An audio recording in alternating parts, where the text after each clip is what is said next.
How are you? It is. Oh, I just locked my phone. Oh, man. Apparently can't type a 4-digit passcode. Save my life. Anyway, Saturday, April 12th. Hopefully, you have had a great morning so far. We've been to Chick fil A, done a little bit of work, doing some stuff. It's 9:30 right now. The oldest is off to a golf match, so good luck to him and his team. It is probably about high 40s right now, sunny and perfect outside. No clouds. Supposed to get up to that high 50s, low 60s later this afternoon, which is going to be amazing. We've already streamed a few things this morning. We streamed a hockey game. Now we're streaming actually a couple hockey games for the NHL from today. No NBA games today, so we are streaming the Fever and the Sparks with the updated rosters. The WNBA, they are having their draft next week, which will be cool. And then NFL draft is coming quick as well. So talking a lot about that leading into it. Um, um, anyway, so yeah, just got the phone unlocked. Here we go. Got the Masters today, obviously. That's a big one as we're checking around. Justin Rose -8, DeChambeau 7, Roy -6. Um, DeChambeau had a heck of a round yesterday. Rory had a heck of a round yesterday. I didn't watch much of it, busy doing stuff, but apparently they showed almost all of Rory's shots and none of Bryson's shots. So really interesting how we're choosing to cover, but that's okay. Bryson was joking last night that he's going to get a camera crew and follow him around and go live on YouTube. That would be hilarious. I don't think it's legal within the gates at Augusta, but it would be really funny if they actually did that. Jokic averaged a triple double for the season for the Nuggets, which is awesome. Derek Carr's shoulder is hurt, which is not awesome. I wanted him to come to the Colts when he was a free agent before he went to the Saints. And then a minute later, it was like, well, I'm glad we didn't get that because he has just not stayed healthy. He looks super old. He can still throw it, but man, they're having some troubles. So Spencer Ratliff is their quarterback. I would assume they're going to get one in the draft.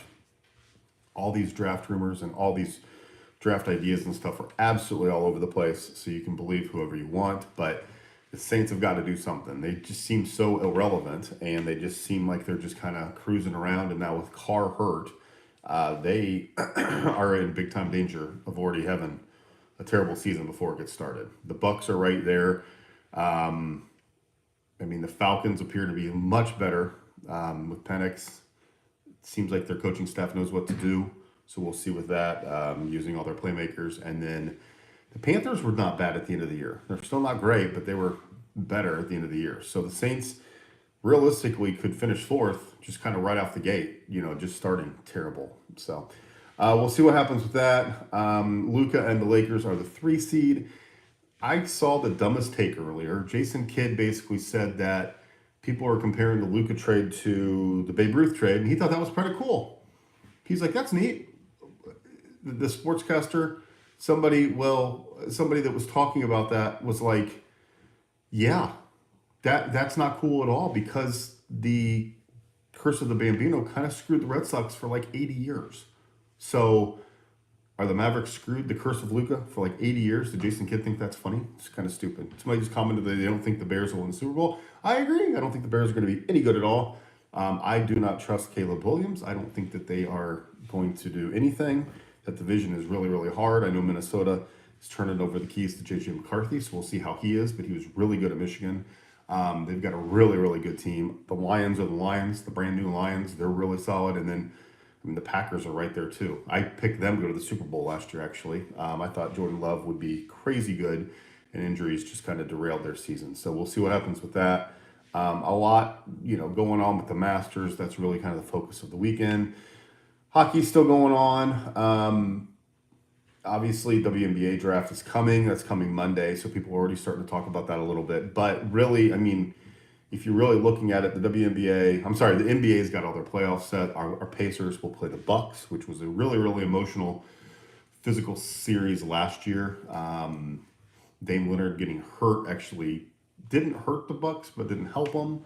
They won without him, and then I don't know if he's going to be back for the series this time or not. But the Pacers are much better, so we'll see what happens with them. They're kind of primed to hopefully go for on a run. They've got home court, which is cool. They haven't had that in a long time, so that'll be fun. May try to get down to a game or two. Always love going to the playoffs.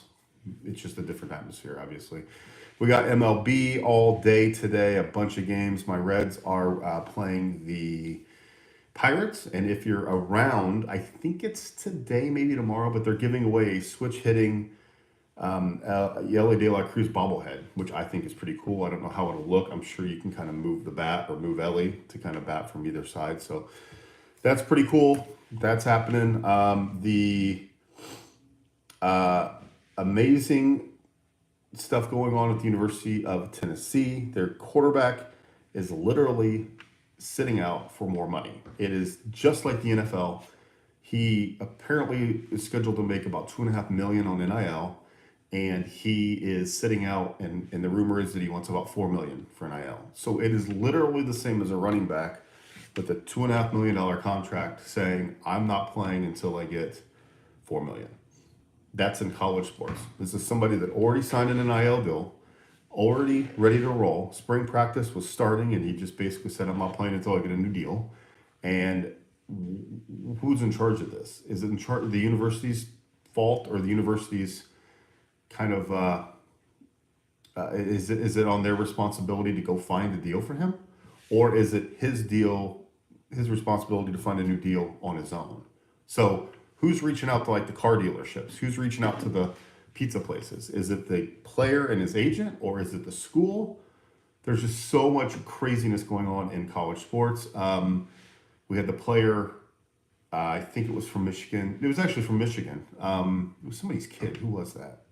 I forget who it was, but somebody transferred while the team was still playing in the tournament. Like said, I'm leaving and not going to go there. I'm a North Carolina fan, and the Carolina fans are losing their minds because they haven't got all the people that they were trying to get in the transfer portal. So what a crazy, crazy, crazy time to be in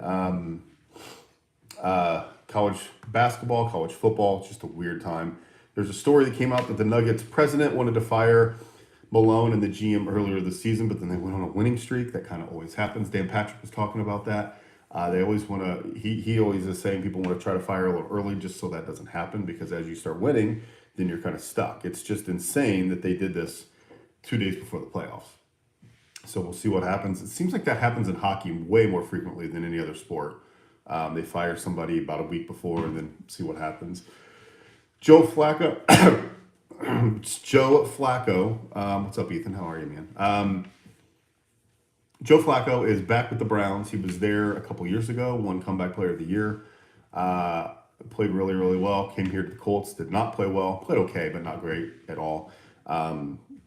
Just was kind of weird when he was here. Did interviews, but I don't think he really interacted with a ton of people. Wasn't really involved in much.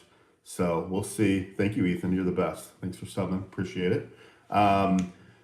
So we'll see what happens. I mean, he's back with the Browns. They're going to want Deshaun Watson to get going here sometime soon. I don't know if he's even going to be available this year with his Achilles problem. And then Kenny Pickett is an okay fill-in, but he's not a franchise quarterback. So what do the Browns do? They are all rumored to, they're very rumored to go after Travis Hunter with Colorado.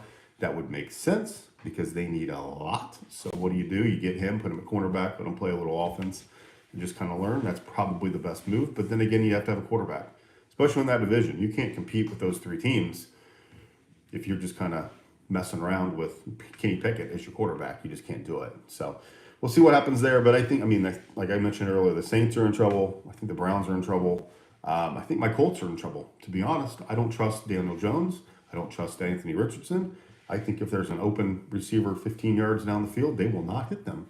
If there's a receiver 55 yards down the field, amazingly, they'll hit them, but they can't hit the underneath stuff. They're rumored to Quinn Ewers. I don't like him at all. I watched him a few times play. I think he's kind of the same thing. I think he can make plays and he's electric, but there were a few that he kind of missed, kind of the layups. And that's what the Colts need. They need the layups. They've got some interesting receivers and some interesting backs, but the home run ball they can hit. They just can't hit the layups, which is ridiculously stupid. So I guess we'll see what's going on there.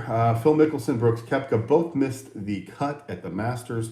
Phil looks like he's about 100 pounds lighter. Um, Saw him play. He played okay yesterday. I saw quite a few of his shots. Um, so let's see here. Play-in tournament for the for the NBA. We've got um, Timberwolves, Grizzlies, Kings, and Mavericks. Those are your 7 through 10 seeds. Thunder, 1 seed, Lakers. I'm sorry, Thunder, Rockets, Lakers, Nuggets, Clippers, Warriors. Of that group, who scares you? Obviously, the Thunder have been the best all year. The Rockets, I still feel like they're too streaky, even though they won 52 games. I don't really trust their defense. Lakers, everybody's going to pick the Lakers because of Luka and LeBron. The Nuggets, new coach. What are we going to do? What are we going to change? But you still have Joker. The Clippers, nobody trusts the Clippers. Warriors, I would say you can't trust the Clippers, but they have Steph, which is the ultimate wild card, right?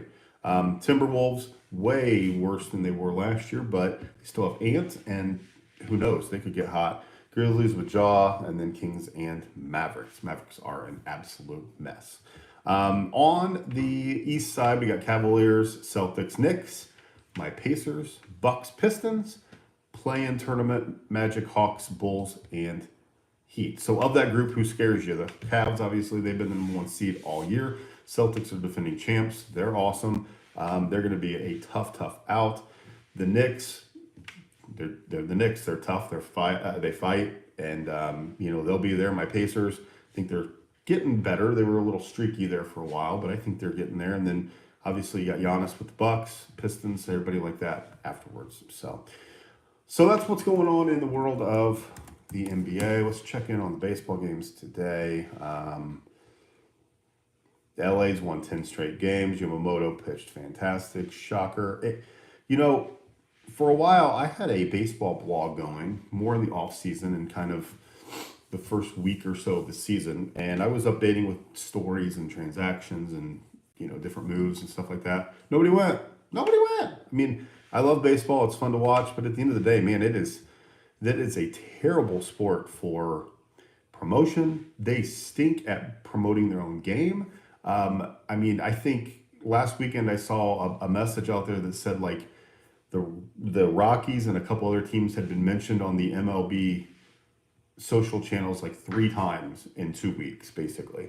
So I understand they got to live and die with the Lakers or with the Dodgers and the Yankees and all those guys, Red Sox, Cubs, but they're not even doing a good job promoting all of their teams or all of their athletes or all of their players.